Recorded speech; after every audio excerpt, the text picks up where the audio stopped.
That's impressive. She hasn't said a word and she's got a round of applause. I'm fascinated by this. Really fascinated, because I've done many discussions, but I've never done one on cyber psychology. Okay. And as you were saying to me earlier, cyber psychology used to be known as cyber hocus pocus.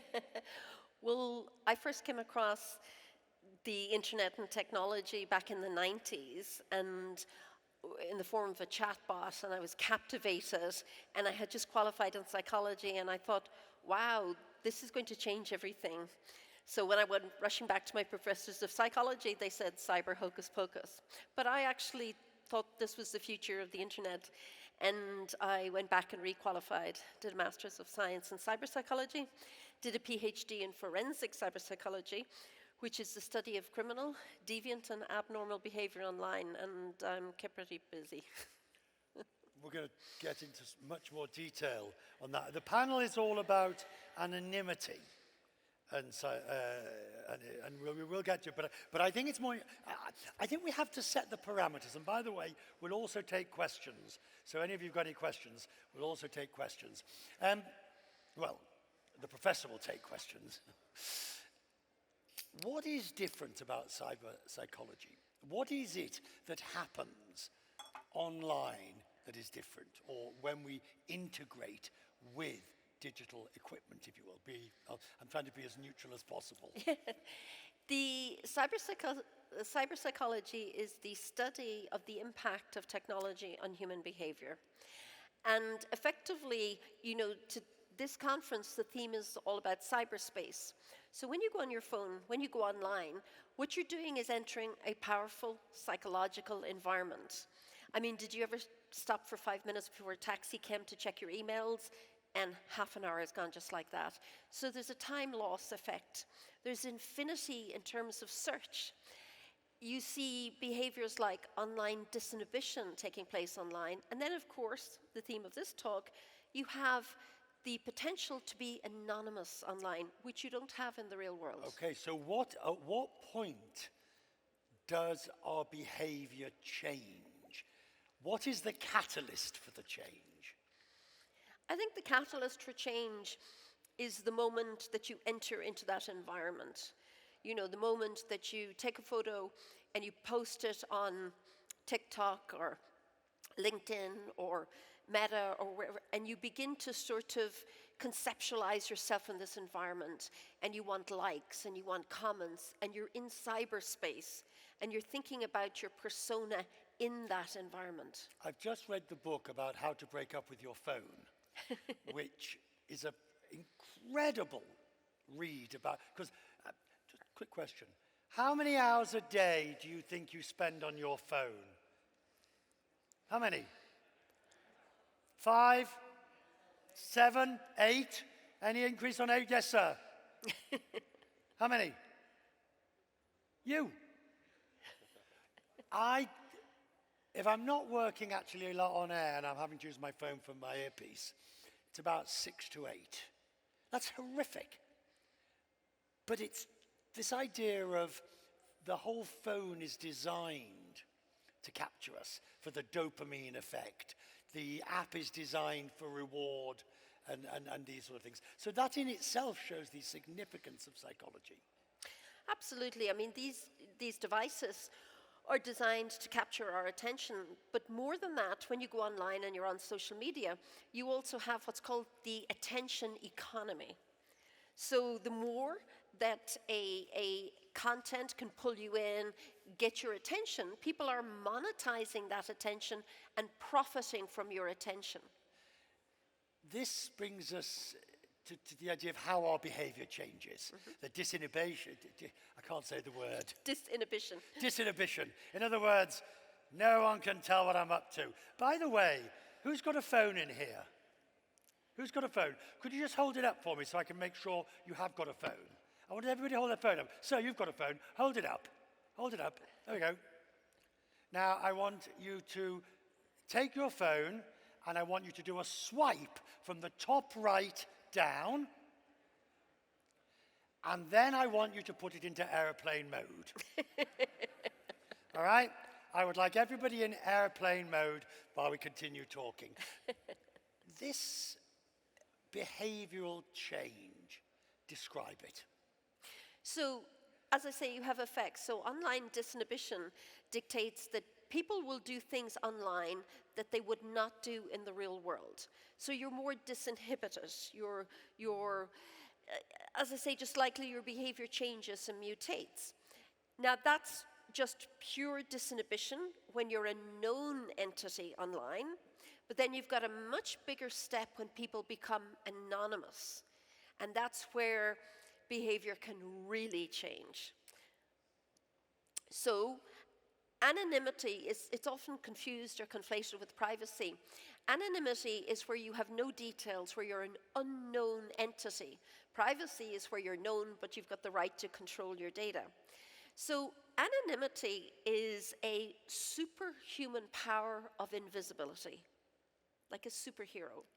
And that power comes with incredible responsibility to use it properly. So how would you be anonymous? You could create a fake profile under a different name. That's a form of anonymity. You can use a VPN. That's a form of anonymity. And at an extreme level, you can also use Tor to go to the darker parts of the internet. And that's anonymity. This has been around pretty much since the internet began. I want to show you, I'm only going to show one side. Have a look at this slide, which became, if you could bring it up, there we go. This was one of the most, you'll be well familiar with this. On the internet, nobody knows you're a dog. That was back in the 80s, 90s, and it was, if you like, the first manifestation of anonymity. And I would paraphrase that and say, on the internet now, nobody knows if you're a person or not just a dog, because we've got so many bots. Yeah, I think that the debate about anonymity is people say, well, I have a right to be anonymous online. And the point about anonymity is it is a 20-year-old invention of the internet. It is not a human right. It is an invention. And therefore, it needs to be questioned. Of course, anonymity can allow you to express yourself in a way that you couldn't in a real-world context. It can allow you to explore areas that you might not do if you were a known entity. It can allow freedom of expression where you might be oppressed or in an oppressed minority. But if the cost of that is rampant cyberbullying, harassment, sextortion, cybercrime, cyber fraud, then the cost is too great for the internet. Okay, but when you say anonymity, is it, and it's not a philosophical question, it's a practical one, is it possible to be anonymous? If I create a fake profile, it will eventually work its way back to my IP address. If I use a VPN, I mean, is there such a thing as true or absolute anonymity online? Yes, if you use something like Tor, the onion router. So let's assume that that's really for a very small, for the people. Anybody can use it. Right, but for the people in this room who will just create a fake Gmail or a fake this, that, or the other, they're creating an anonymity as a front piece in a sense, aren't they? As a mask. Yes. How risky is that, do you think, in terms of the... Well, it's not risky for an adult to decide, I want a fake profile. That's something that you're free to do as an adult. Where the risk sets in two ways is one, when you see children and young people creating these fake profiles, because then it removes a sense of responsibility and they can really get themselves into trouble. So we've just finished a very large European study of 8,000 young people aged 16 to 19. And we found that the vast majority of those young people had up to 5 different profiles on one platform. Really? Yeah. So what they were doing is they had their profile that the friends or that their family can see, then they've another profile for their friends, then they've another profile for a smaller group, then so they're managing all these personas in cyberspace, which is sort of exhausting. But in addition to that, especially if it's a young child, parents may have no visibility of what they're doing. So it's the duty of the parent to protect the child in the real world. It's also the duty of the parent to protect children in cyberspace. And what we've seen in the UK, we've seen the introduction of the Online Safety Act, which is for the first time a very broad measure that's going to seek to protect children in cyber contexts, among other things.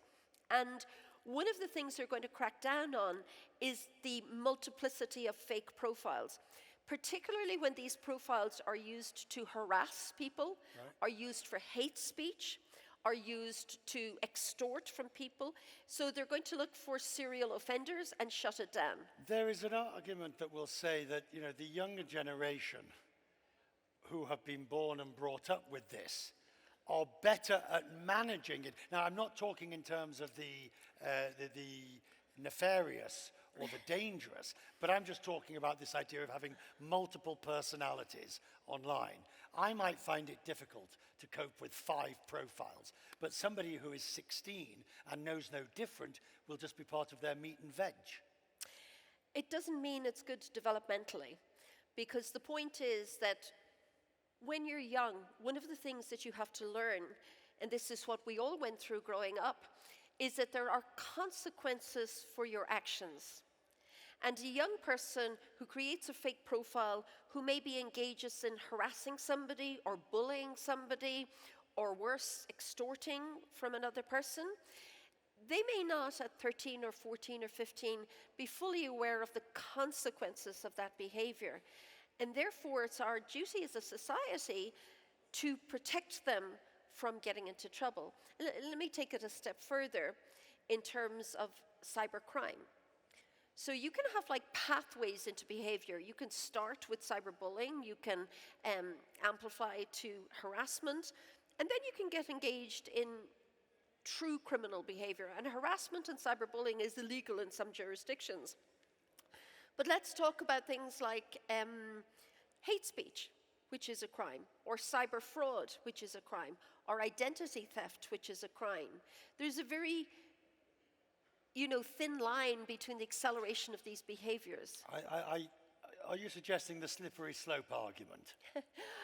I'm not suggesting, I'm saying that the scientific evidence in the studies the most recent study that I've been involved in, which was an EU study, 8,000 young people, we found a significant correlation between covert, undercover profiles that young people were using and engagement in cybercrime.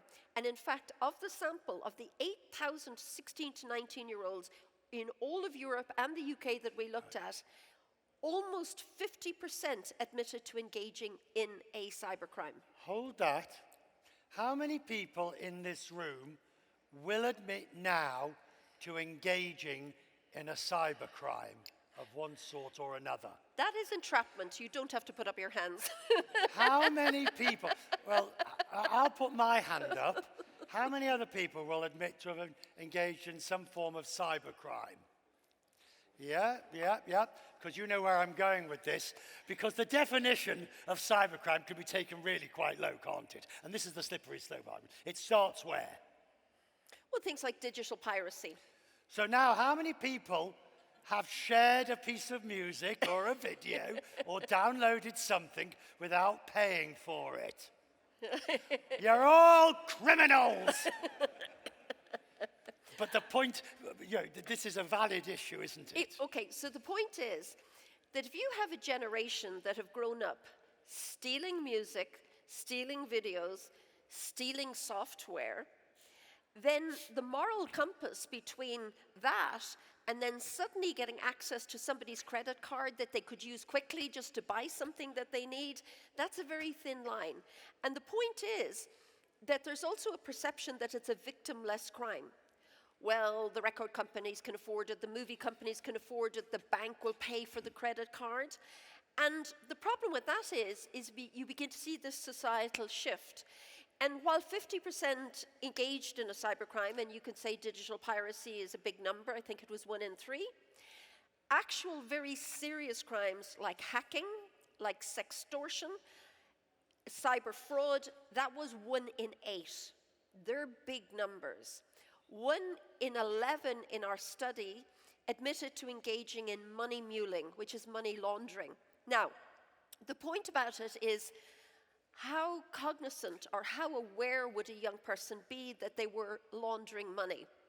Imagine they click on an ad on the internet, and the ad says, would you like a part-time job in a logistics company? Fantastic. So you answer the ad, and they ask you for your bank detail. So you give them your bank details. And then they send you $1,000. And they say, all you've got to do is take $800 and send it to 4 different accounts, and we'll send you the numbers, and you keep $200. And if you do that the next time, $10,000 will come. Does that happen? All the time. This is money laundering. Why is it always people writing to me asking me to give them money and never actually? Really? But the point is, that's a crime. And the cyber criminals will use a young person, use their bank account, do a couple of test runs, and then put a large amount of money through.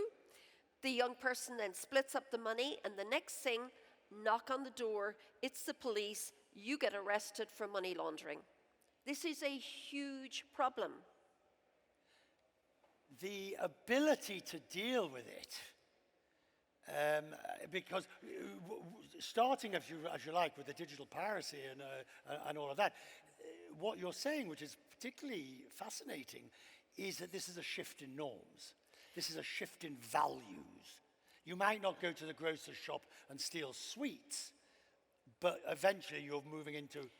So we've interviewed young people in research, and we've said, would you walk into a record shop in a shopping center? Would you walk up to the shelf and would you steal a CD, put it in your bag and walk out? And they say, no, absolutely not. But will they do it online? Yes. And that's the difference. But ultimately, there is a symbiotic relationship between cyberspace, what happens online, and the real world. What happens in cyberspace impacts on the real world. What happens in the real world impacts on cyberspace. So the point is, if we want young people to grow up and participate as good citizens in a collective society, our children are growing up online. They are learning things that are not culturally appropriate, that are not acceptable in civilized society, and that are detrimental to the social good. The problem with your view, as some would suggest, Go ahead. respectfully, well, is, you know, we can all agree at this end, sex trafficking, sex extortion, bullying, that's wrong. And we can all agree that a bit of this, that, and the other is fine. It's the bit in the middle, it's the grey bit, where somebody says, and never mind so much with children, but just with anybody online, no, hang on, it's freedom of speech. If I want to be anonymous, it's my right. Or at least it's, I'm entitled to be. If I want to do this and say that, it's my right. Okay, so I would love to be anonymous when I'm traveling. I would love, when I go to an airport, not to produce a passport. I would love not to have a photograph taken. I'd love not to give my fingerprints every time I'm moving around the world. But I don't get the right to be anonymous when I'm traveling. Why? Because it's for our collective security. Now, transpose that argument to cyberspace.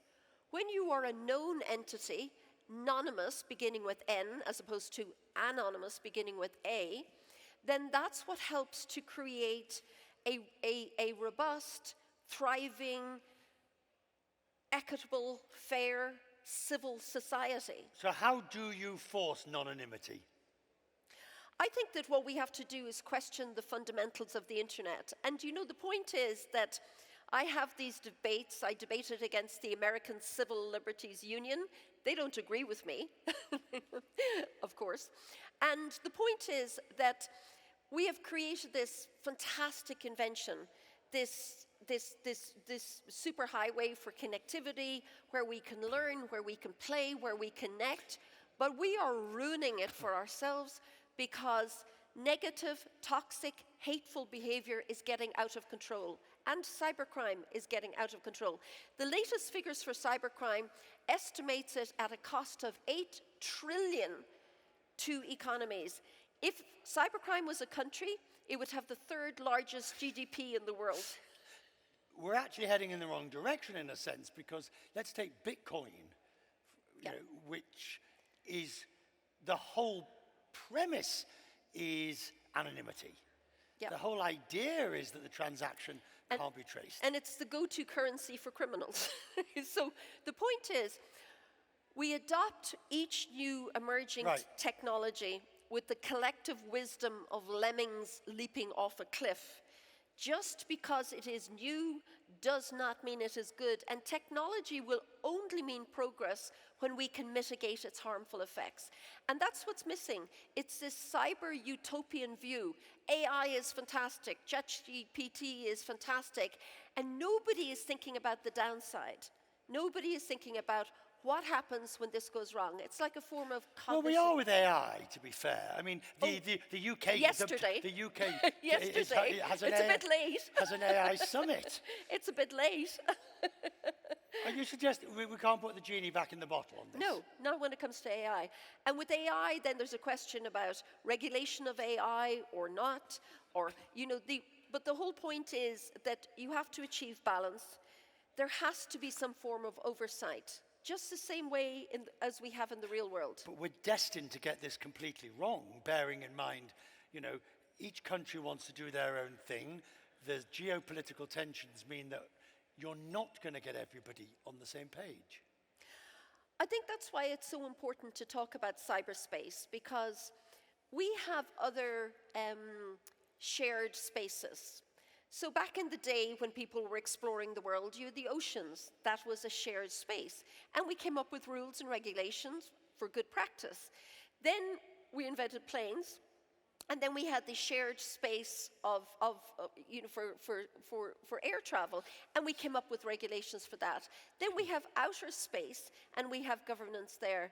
And that's why this conference is so important, because it's one of the, I travel worldwide, I speak at many conferences, and it's one of the few conferences that puts an explicit focus on cyberspace. So my suggestion is, where could we start? We could start on the things that we agree with. We don't want cybercrime. There's no argument in favor of cybercrime. We don't want child sexual abuse material on the internet. There's no counter-argument for that. So let's start where we can agree in this shared space, and then let's work back. Let's take a question. We've got a few minutes. Questions, anybody, for the good professor? We have I don't know whether we have microphones, but if you stand, sir, and... oh, yes, we do. If you... No speeches, just questions, please. It's good to see you, ma'am. I often see you on YouTube, so it's really good to see you face to face. Yeah, I have a question regarding, you know, as you said, that real world and the cyberspace is connected to each other. It impacts the real world and the cyberspace. So my question is that how can we understand, you know, the factors that influence the behavior those who are exposed to like violent video games? Right, so just give us that. How can we? How can you know, we can understand and do something that, you know, impact the behavior? Yeah. Well, that's the joy of the discipline of cyberpsychology, is cyberpsychology can help to navigate our behavior in cyberspace, provide insights, provide explanatory value, and provide direction. Give me an example of where you've actually found that to be the case. You've either said to a gaming company or to somebody, you've actually said, my research says do this or don't do this. At a policy level, for example, I worked closely with the government on the Online Safety Act. And that would be a really good example of everybody coming together and for the first time creating this spectrum of harm. Cyberbullying, harassment, extortion, mis and disinformation, very important. And then lots of debate and lots of processes to create legislation to address. And then when you talk about misinformation and disinformation, you're talking in many cases about state actors when it takes on a whole different area of complexity. Absolutely, but we're collectively subjected to it. Right. So you have state actors, but this is mediated by the social media companies who decide to... Is that fair on the social media companies who find themselves in the position of not only being the providers, but having to be the policemen and the traffic cop. And Those who profit in this space should be accountable in this space. And the thing about the UK legislation, it's going to force a duty of care on the social media companies and force compliance and will fine them. And more importantly than fines, because they can afford to pay the fines, they will look at prosecuting senior executives who fail to comply. I've got a question, but I want to see if anybody else has a question, because this is fascinating. Anybody else? Well, then in which case, I will come. Oh, yes, ma'am. You're going to have to shout.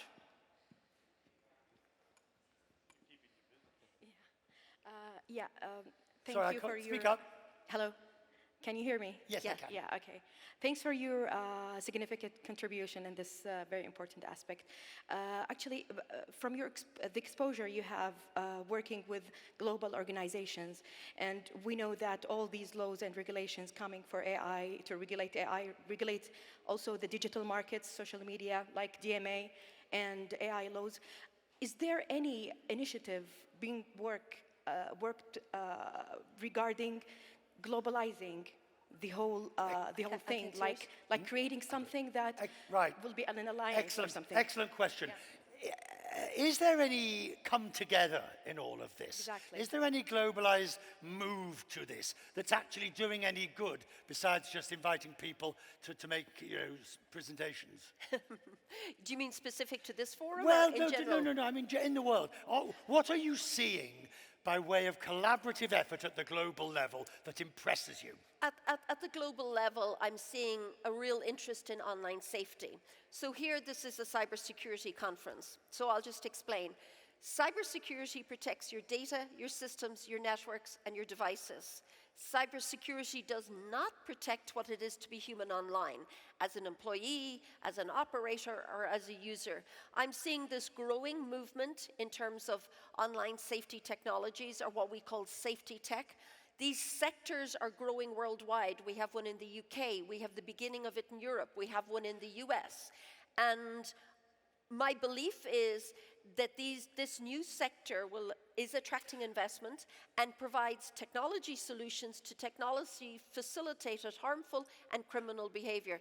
These behaviors have the characteristics of big data: volume, velocity, variety, and therefore we need machine solutions. Right, but as we come to the end, you must be very popular in some circles and deeply unpopular in others because of the work that you do. Those who are wanting a better internet, those who are wanting a safer environment must love you. Those either nefarious or these supposed freedom lovers that isn't true freedom must be very much against you. But I'm a scientist, and I'm well able to take care of myself. And I get trolled online. If I speak in something like this, I get trolled. And do you know what I say? I'm a cyber behavioral scientist. When you troll me, you give me data and lots of it, so keep coming. Ladies and gentlemen, she's inviting you to troll her. Professor, that was fascinating. Really fascinating. Thank you very much. Okay, I'd love to get a photo of the two of us before. Sorry?